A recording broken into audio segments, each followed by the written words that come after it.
오늘 말씀을 읽겠습니다. 요한복음 1장 19절에서 28절입니다. 오늘 말씀 요한복음 1장 19절에서 28절.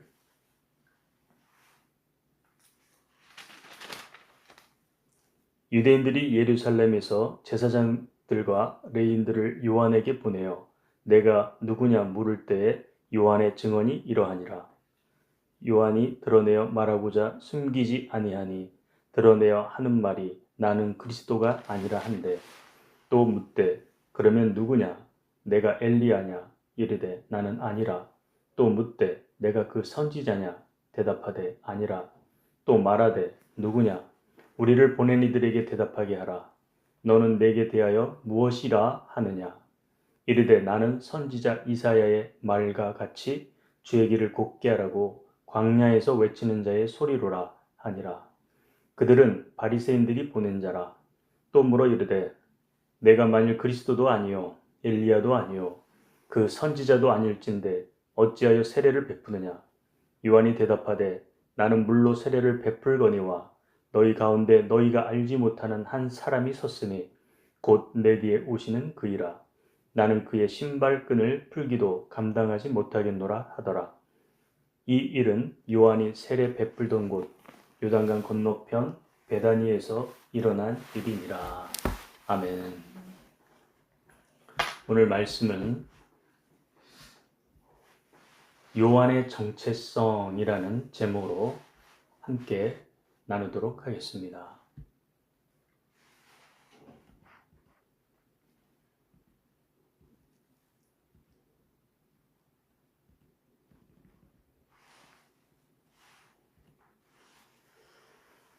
사랑하는 여러분, 사람들이 가장 많이 질문하는 것이 무엇인지 아십니까?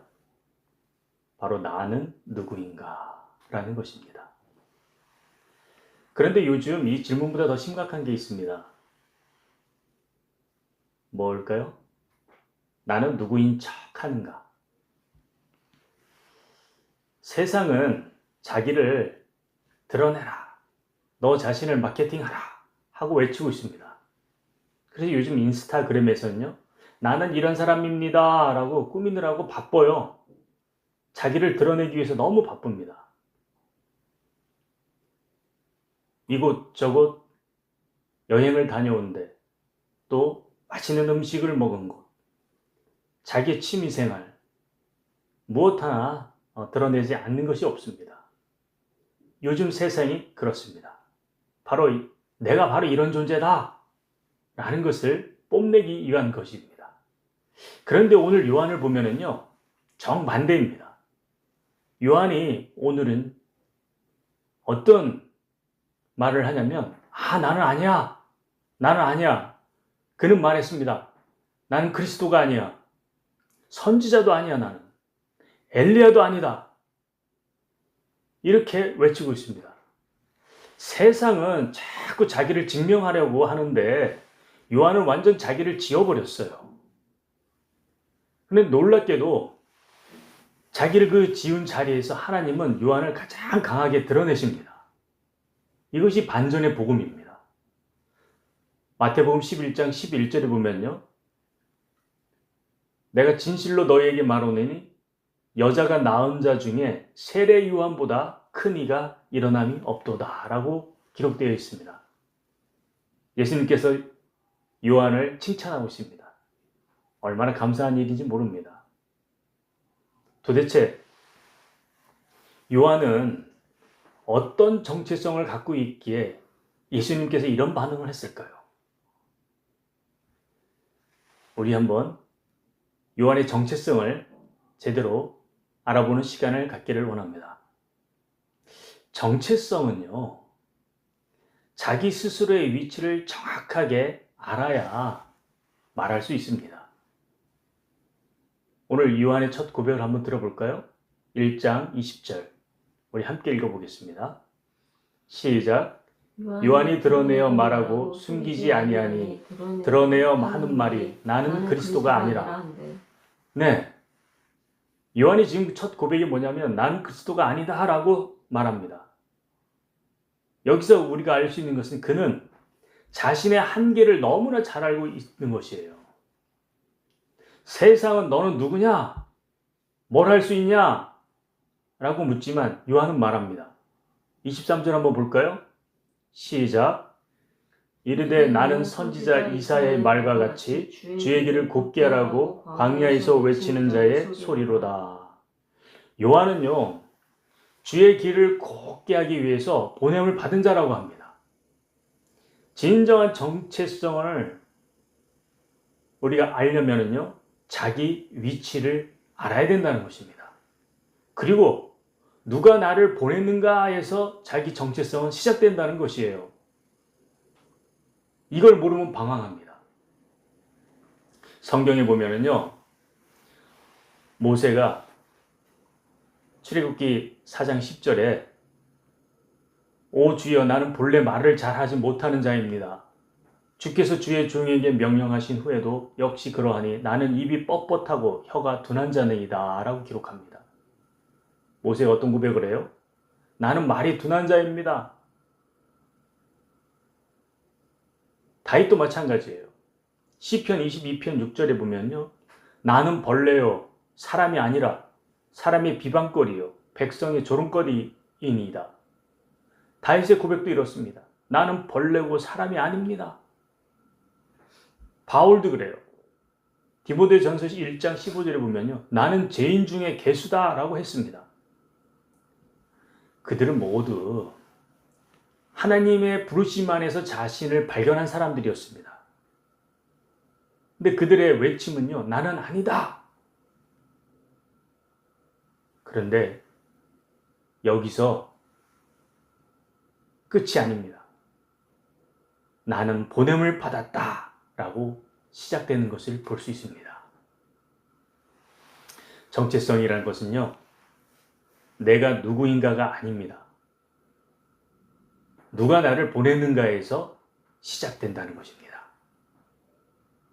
바로 그때 우린 내가 어디로부터 왔고 무엇을 하고 살며 어디로 가야 할지를 알게 된다는 것이에요.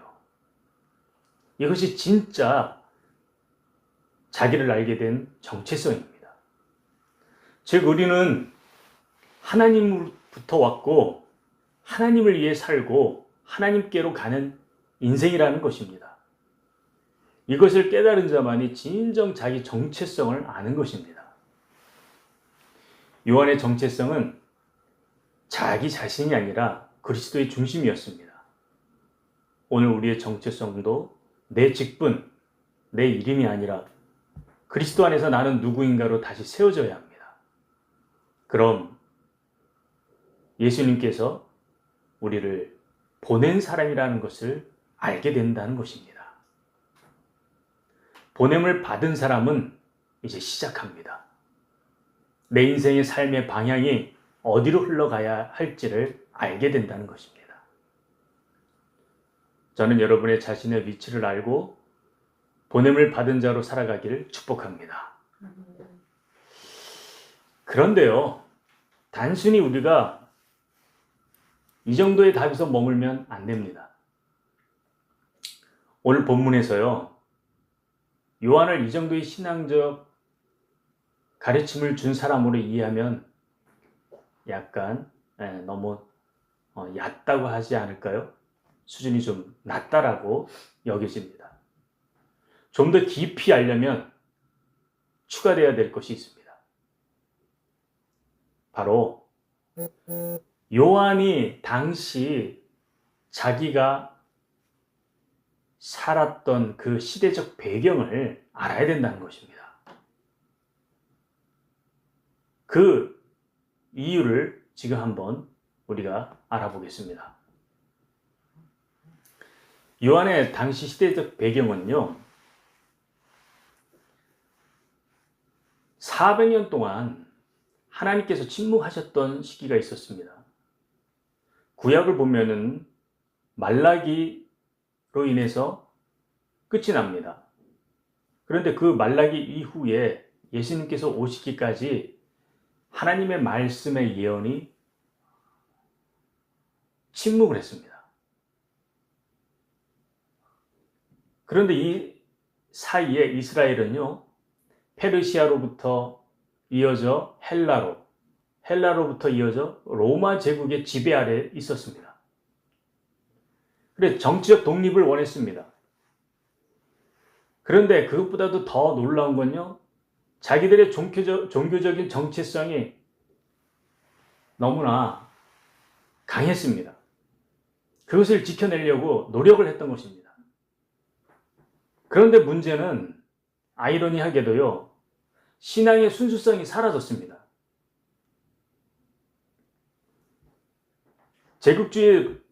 제국 아래 있다 보니 그들은 결국 자기들의 종교성의 순수성을 지키기 위한다는 그런 상황도 있었지만 결국 그들의 순수성은요, 율법주의와 형식주의로 변질이 되어버리고 말았습니다. 요한 당시 등장한 이 종교적 집단들이 있습니다. 그들이 바로 성경에 나오는 이들인데, 바리새파, 사두개파, 에세네파, 열심당, 영지주의가 있었습니다. 한마디로 이들은 정치적, 종교적 파벌들이었습니다. 지금으로 말하면 오늘 우리 한국 사회를 보면은요, 더불어민주당, 국민의힘, 정의당, 기본소득당, 기독당, 진보당, 이런 이들을 말하는 것과 같습니다. 요한의 당시 그 시대는요, 이들의 파벌 싸움과 종교적 순수성을 다 잃어서 결국 진리가 왜곡되어 있었습니다. 그때 요한이 그들을 향해 외친 것입니다. 뭐라고요? 나는 너희들 같지 않다. 아니다. 라고 외친 것입니다. 나는 그저 강야에서 외치는 자의 소리다. 이렇게 외쳤던 것입니다.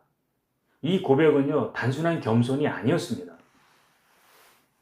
당대 정치와 종교의 그 허위에 앞서서 선포했던 것입니다. 너희들의 그 혼합주의, 율법주의, 형식주의에 있어 너희들에 대한 저항이었습니다. 투쟁이었습니다.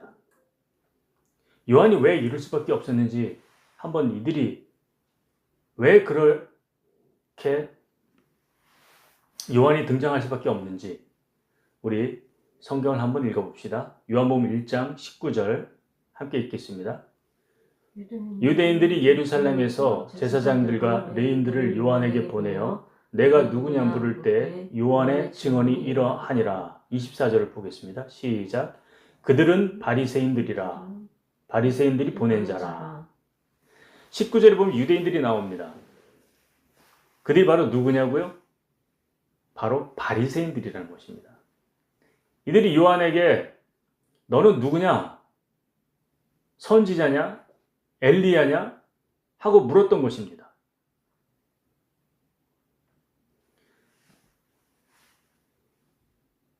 그들이 바로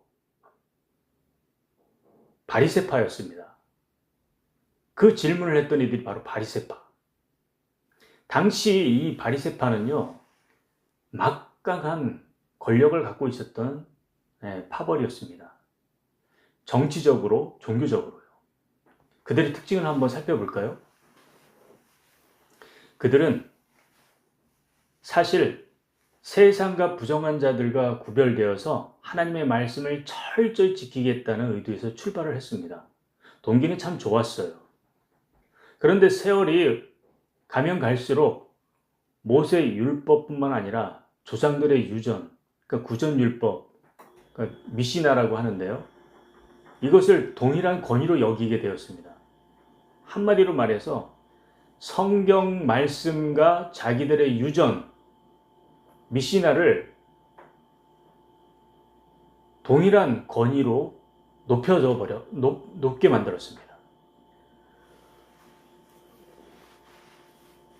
그러니까 말씀과 미시나가 같거나 높아졌으니 얼마나 혼합되었습니까? 그들은 또한 율법을 아주 정교하게 쪼갰습니다. 그리고 다양하게 만들었습니다. 금식에 대해, 헌금에 대해, 안식일, 정결법, 뭐 이런 여러 가지 것들을 아주 세밀하게 만들었습니다. 그리고 백성들에게 강압적으로 순종을 요구했습니다. 결국 예수님이 이들에게 와갖고 하셨던 말씀이 있습니다. 마태복음 23장에 보면 그들을 향해 이 해칠한 무덤아 라고 하신 이유가 바로 이 위선적인 경건 때문이었습니다. 그들은 사실 바리새파들은요, 백성들의 지도자였었어요. 종교적으로, 정치적으로요. 서기관이었고 율법학자들이었습니다. 지금으로 말하면은요, 뭐 정치적으로도 권력 있는 자들이었고 또 학자적으로도 뭐 보통 보면 교수들 이상 그런 사람들이었었죠. 그러니 그들의 영향력은 민중 속에 아주 뿌리가 깊이 박혀 있었던 것입니다. 결국 이들이 잘못된 진리의 왜곡으로 인해서 백성들이 수렁에 빠지고 말았습니다. 백성들이 잘못된 진리로 들어가고 말았던 것이죠. 바로 이들이 요한에게 사람을 보냈던 것입니다. 그래서 그들이 질문을 했던 것이에요. 오늘 본문 조금 전에 읽었던 곳에서요. 19절 24절에 보면요. 너는 누구냐? 엘리야냐? 선지자냐? 그럼 너 누구냐? 네. 이렇게 질문을 했던 것이에요. 근데 이 질문에는요. 의도가 숨겨져 있습니다. 숨은 의도가 숨겨져 있는데 그저 단순한 요한에 대한 호기심이 아니었습니다. 여긴 정치적 의도가 숨겨져 있었어요. 사실 바리새파들은요. 종교적인 엘리트 의식을 갖고 있었어요. 자기들은 특권층 의식을 갖고 있었어요. 그래서 메시아 시대가 오면은 우리가 이 주도권을 잡아야지라는 그런 마음을 갖고 있었던 것이에요. 그런데 아이러니하게도 요한의 인기가 자꾸 높아집니다. 그러니 경계심이 작동을 했어요. 저 사람 혹시 우리의 질서를 위협하는 거 아니야? 그래서 요한의 신학의 정통성이 어떤 것인지 한번 알아보고 싶은 거예요. 그래서 너 어디서 왔냐? 너 누구냐? 엘리야냐? 선지자냐? 라고 질문을 한 것이에요. 왜요? 자기들만 정통이라고 믿었고 자기들 외에는 정통이 있을 수 없다 라고 여기기 때문에 이런 질문을 했던 것입니다. 사실 그들의 질문은요. 어떻게 보면은 제대로 된 정통도 갖고 있지 못한 주제에 이런 질문을 던진 것이죠. 그러니까 신앙적이라기보다는 어떻게 보면은요. 자기들의 권력을 유지하기 위해서 자기들의 체제를 유지하기 위한 것이었습니다.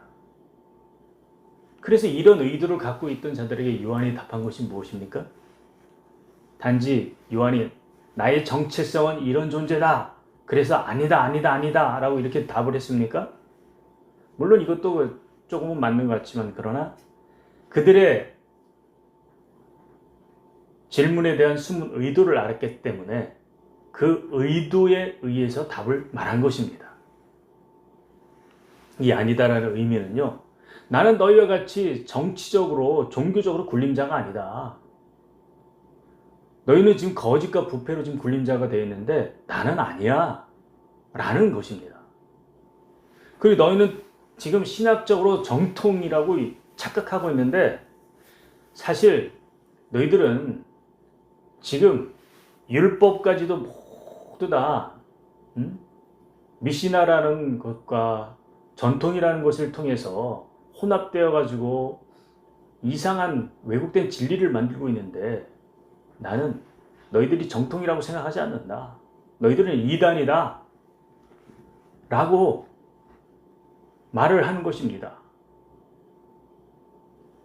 너희들은 영적 스승이라고 백성들을 향해서 뭐 서기관 율법학자로 서 있지만 그러나 제대로 너희들을 보게 되면은 영적인 눈이 전부 다 어두워져서 구속사적으로 예수님께서 이 땅에 오셨는데도 불구하고 너희들은 그 시대도 분별하지 못하는 존재다. 깨닫지도 못하고 있는 존재다. 바로 이런 의미에서 요한이 아니다라고 외친 것입니다. 그러니까 요한의 아니다라는 그 답은 무엇이에요? 이 시대의 올바른 대답, 시대적 요청에 의한 답을 보여주고 있는 것이에요. 이런 어처구니 없는 파벌이 일어난 시대 속에서 그가 가져야 할 정체성은 바로 이런 모습이었습니다. 여러분의 정체성은 어떻습니까? 한낱 그저 개인적으로만 나는 누구인가에만 머물고 있는 건 아닌지 한번 살펴보시길 바라겠습니다. 아니면 나는 이 시대를 바라보며 내가 대응해야 할 것은 무엇이고 어떻게 행동해야 할 것을 알고 있습니까? 그것이 내 가정에 국한되어 있는지 아니면 내 지역에만 국한되어 있는지 아니면 내가 살고 있는 나라 아니면 전 세계인지 아니면 이 땅과 천국이 있는 영원한 것인지 여러분은 어떤 것에 대응하며 살고 있습니까? 여러분 자신을 한번 살펴보시길 바라겠습니다. 그래요. 사실 우리의 정체성은요. 나의 정체성은 우리 시대의 정체성입니다. 나의 자리에서 시작되는 거예요.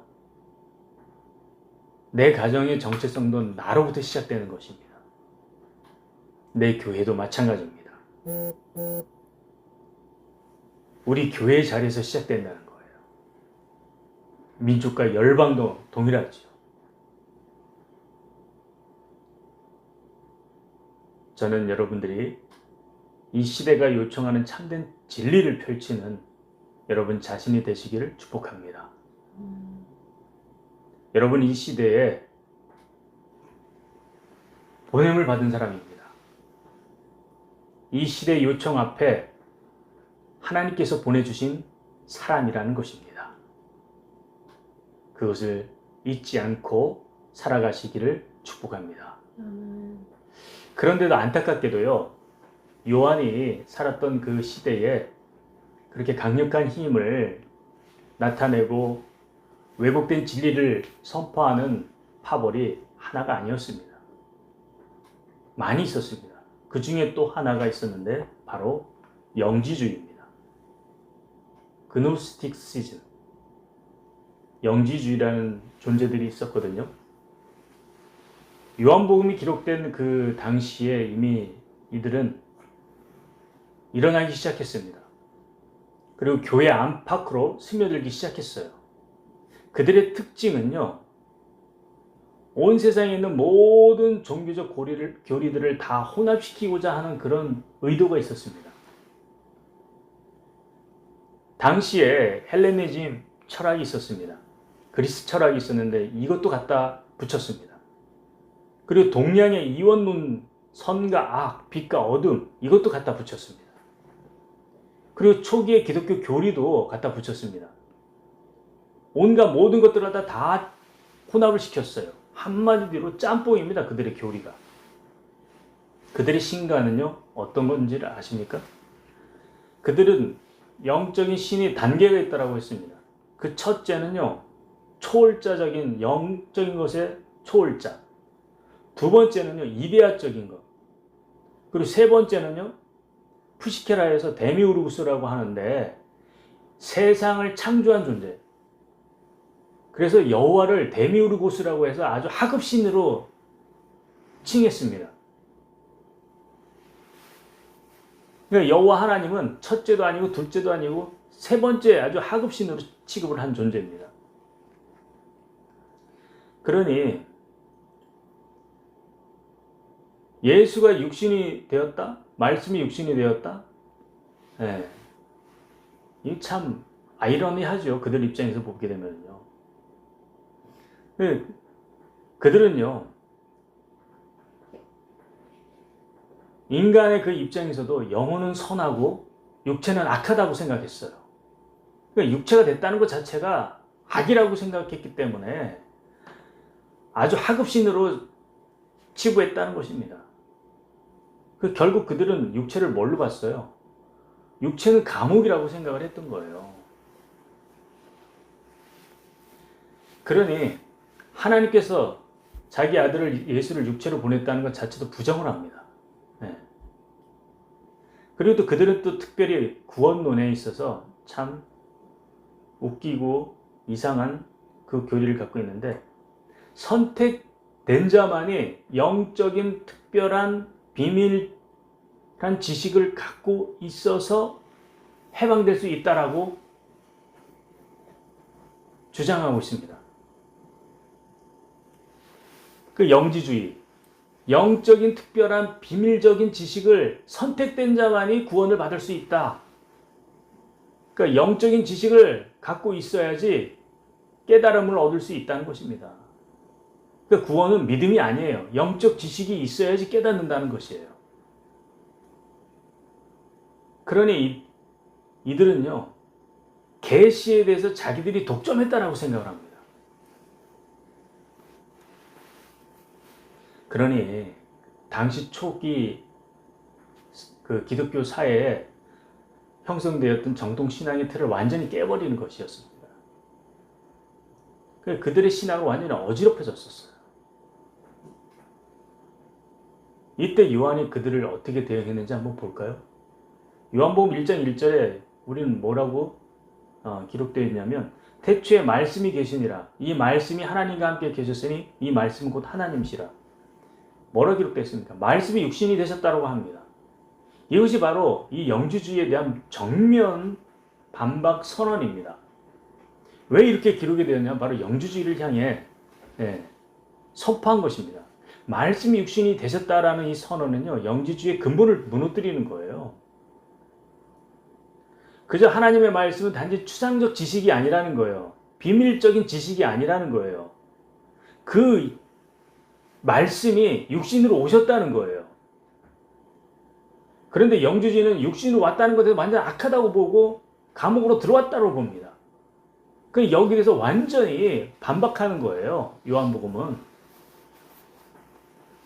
세례 요한 또한 영지주의, 이 그노시스즘, 여기에 대해서 아주 반박을 합니다.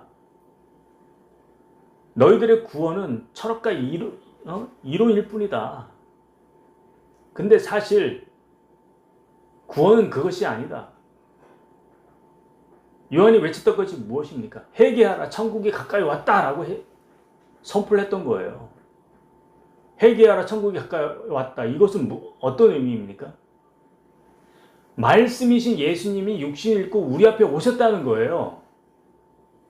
그러니 너희들은 마음을 찢고 회개를 해야지 하나님을 받아들일 준비를 하라는 것입니다.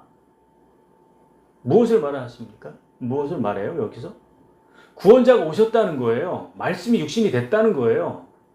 완전히 영지주의에 대한 정면에 반박을 하는 것이에요. 그래 결국 이 요한복음의 저자도 진정한 구원은 어떻게 된다고요? 요한복음 3장 16절 우리 다 외우고 있죠? 결국 구원은 누가 받는다고요? 누구든지 믿는 자는요, 구원을 얻으리라.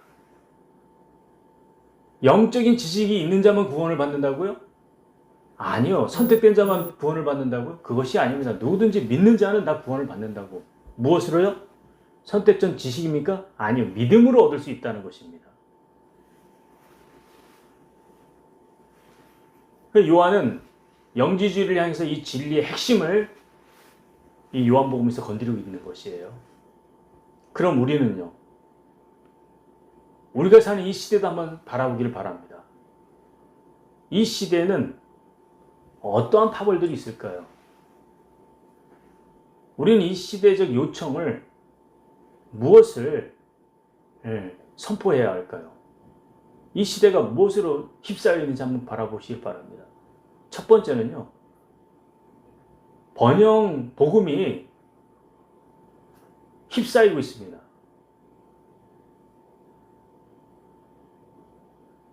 요즘 설교를 대부분 들어보면은요, 성공을 향해, 부를 향해 치유 중심이 되어져 있어요. 그냥 믿으면 부자가 된다. 그리고 또 뉴 에이지가 형성이 되어 있습니다. 명상을 통해 에너지를 통해 우주와 하나가 되라.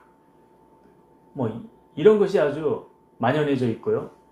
그리고 또 하나는요, 자기 심리, 자기 개발을 통해서 구원 얻을 수 있다. 그리고 결국 요즘 긍정의 힘이란, 그리고 자존감 중심, 이것을 통해서 네 안에 답이 있다. 네 스스로 해결할 수 있다.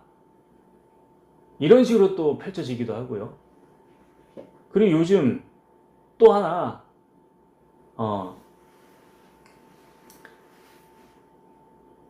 물을 흐트리는 게 있는데 WCC라고요. 종교다원주의. 모든 종교는 결국 하나님께로, 하나님께로. 그러니 아까 영주주의하고 비슷하죠.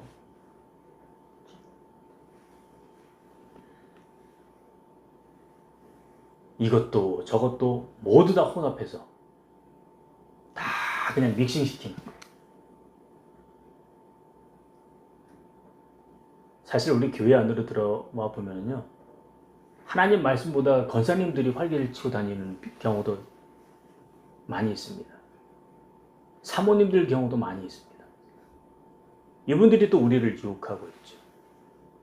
꿈속에서 어제 어떤 이야기, 저런 이야기 하시면서 이런 시대적 요청 속에서 우리는 어떻게 대응해야 할까요? 분명한 진리를 알고 거짓 교리를 타파할 수 있어야 된다는 것입니다. 정통 기독교의 기준은 뭘까요? 성경만의 유일한 계시라는 것입니다. 특별 계시는 이미 완성되었다는 거예요. 말씀으로 끝났다는 것입니다. 그 외에 다른 것은 없어요. 또 다른 예수는 없다는 것입니다.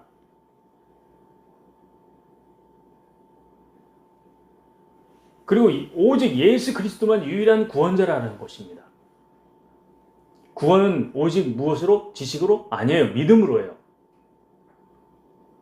체험보다 진리를 우선해야 된다는 거예요. 말씀으로. 그리고 성령의 열매는요, 겸손과 사랑이지 과시하기 위해서 나타내는 것이 아니라는 것입니다. 이 진리를 알고 그 어떤 유혹에도 흔들리지 않는 저와 여러분이 되시기를 소망합니다. 네.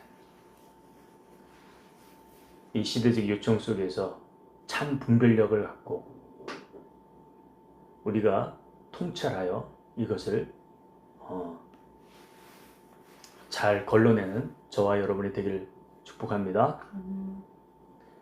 네. 요한은요, 우리에게 여기서 멈추질 않아요. 또 한 가지 그의 정체성으로 우리에게 깊은 울림을 주고 있습니다. 함께 보러 갈까요? 1장 23절 읽겠습니다. 시작. 나는 광야에서 외치는 자의 소리니 너희는 주의 길을 곧게 하라. 이 말씀은요, 이미 이사야가 기록한 것입니다. 이사야는 세례 요한이 오기 전 700년 전의 사람입니다. 그가 700년 전에 이사야에 기록해 놓았어요. 이사야 40장 3절에 보면은요, 외치는 자의 소리여 이르되 너희는 광야에서 여호와의 길을 예비하라. 사막에서 우리 하나님의 대로를 평탄케 하라. 라고 기록했습니다. 이 예언이 누구로 인해 성취되는 겁니까? 바로 요한으로 인해서 성취되는 거예요. 요한이 메시아기를 예비하는 존재라는 것입니다. 메시아가 올 수 있도록 길잡이가 되라는 것입니다. 요한은 광야에서 외치는 소리로요, 여호와 길을 예비했습니다. 그는 자기 시대, 그 당 시대에 여러 파벌을 향해서요, 투쟁했습니다. 대항했습니다. 그리고 그들을 향해 올바른 길을 알려줬습니다. 올바른 길잡이가 될 수 있도록 그는 외쳤던 것입니다. 뿐만 아니라 요한은요, 이후에 오고 오는 모든 세대들에게도 참다운 길잡이가 되라고 지금 가르치고 있는 것입니다. 저와 여러분도, 그리고 우리 교회도요. 이 시대까지요.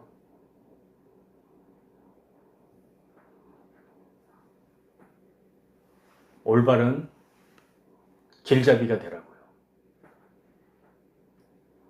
그는 예언까지 성취했던 승리자입니다.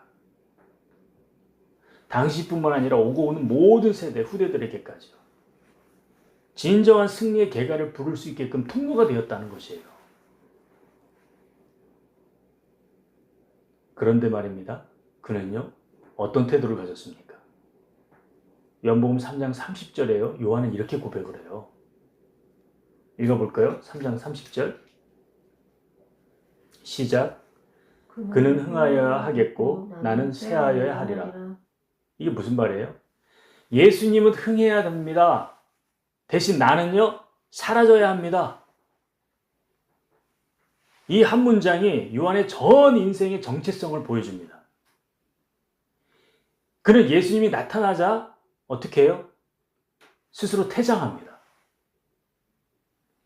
자신이 제자들이 예수께로 간다고 했을 때 그는 도리어 소개를 해줍니다. 그것이 바로 그 정체성의 결론이에요. 요한은 이렇게 스스로 퇴장하는, 사라지는 그런 존재라는 것이에요. 그가 갖고 있는 이 정체성의 결론이 얼마나 멋있습니까? 그런 성경은 이런 인생을 참 높이 평가합니다. 아브라함은요, 자기 아들을 하나님 앞에 내어놓았어요. 이삭을 하나님 앞에 제물로 내려놓았습니다. 그 순종으로 끝을 보여주었죠. 모세는요, 마지막 그가 죽는 순간요, 가나안 땅에 들어가지 못했어요. 가나안 땅에 들어가고 싶었지만 하나님께서 들어가지 못하도록 이 산 꼭대기에서 그냥 바라보게끔만 했습니다. 그런 부분에서 그는 순종했습니다. 바울은요, 순교의 자리에서요, 이렇게 외쳤습니다. 달려갈 길을 다 마치고 믿음을 지켰다, 이렇게 고백을 했어요. 그러니까 하나님의 사람들은요, 자기의 인생의 목적을 무엇으로 두었어요? 하나님을 높이는 것에 두었습니다. 이들은요, 시대적 요청 속에 사명을 다했습니다. 그리고 기쁨으로 사라질 줄 아는 사람이었어요. 요한이 바로 그런 사람입니다. 요한은 물로 세례를 베풀고 사라졌습니다. 그랬더니 예수님이 어떤 세례를 베풀었습니까? 성령 세례를 베푸신 거예요. 성령께서 이 땅에 보혜사로 오시게 되었다는 것입니다. 그러니까 어떻게 됐습니까? 자기는 사라지고 예수님이 높아졌습니다. 요한은요,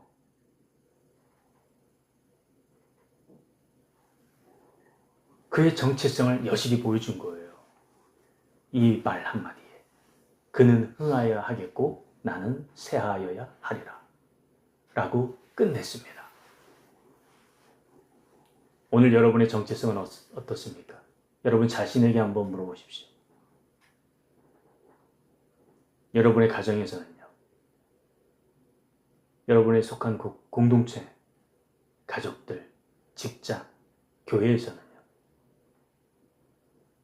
우리도 요한과 같이 어느 자리에서든지 이렇게 외치기를 바라겠습니다. 주님이 흥해야 되고 나는 쇠하여야 지리라. 이렇게 결단한 여러분이 되시기를 축복합니다. 아멘. 하나님만 높이는 여러분이 되시기를 축복합니다. 아멘. 그렇습니다. 우리는 오늘 설교를 통해 요한의 결단이 우리의 결단이 되기를 바라겠습니다. 아멘. 바로 오늘 이 고백이 저와 여러분의 정체성이 되기를 축복합니다. 아멘. 세상은 자꾸 높아져라. 그런데 요한은요, 나는 낮아진다, 사라진다라고 했습니다. 세상은요, 더 가져라. 근데 요한은요, 더 내려놓는다 라고 고백했습니다.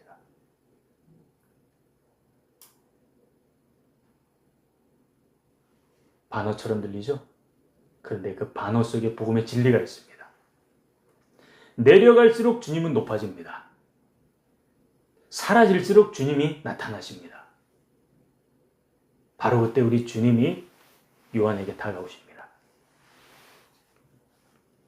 요한에게 뭐라고 하는지 아세요? 마태복음 11장 11절에 보면은요, 내가 진실로 너희에게 말하노니 여자가 낳은 자 중에 세례 요한보다 큰 이가 일어남이 없도다. 뭐라고 합니까? 이게 복음의 반어적인 것이에요. 놀랍게도 모든 걸 다 내려놓으니까요, 주님이 뭐라고 요한에게 하십니까?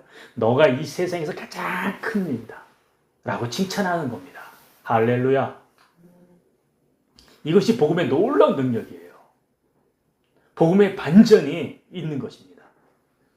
이 복음의 반전을 경험하는 여러분이 되길 바라겠습니다. 오늘 예수님이 우리에게도 말씀하십니다. 만일 너희가 요한의 길을 간다면 너희에게도 해줄 말이 있어. 마태복음 11장 11절에요. 그 이후에 뭐라고 또 말씀하셨는지 아십니까? 그러나 천국에서는 극히 작은 자라도 요한보다 큽니다.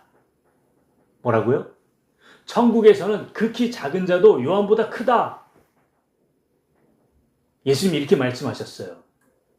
무슨 말입니까? 너희가 요한의 정체성을 갖고 인생을 살면 내가 반드시 너희를 높일 것이다 라는 것입니다. 너희가 누구보다 크다? 요한보다 큰 자가 된다라고 하시는 것입니다.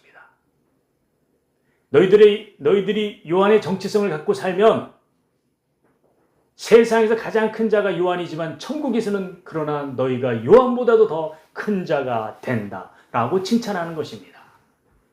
할렐루야. 아멘. 우리가 이 땅에서 살면서 요한과 같이 그는 흥하고 나는 새하리라. 아멘. 예수님을 높이며 사는 인생이 되시기를 바라겠습니다. 아멘. 그럼 예수님이 말씀하십니다. 내가 너를 높이리라. 내가 너를 높이리라. 결국 우리의 마지막 정체성은요, 천국에서 주님께서 우리를 칭찬해 주시는 가장 큰 자입니다. 아멘. 나는 천국에서 주님으로 인해 가장 큰 자가 됩니다. 아멘. 할렐루야. 아멘. 기도하시겠습니다.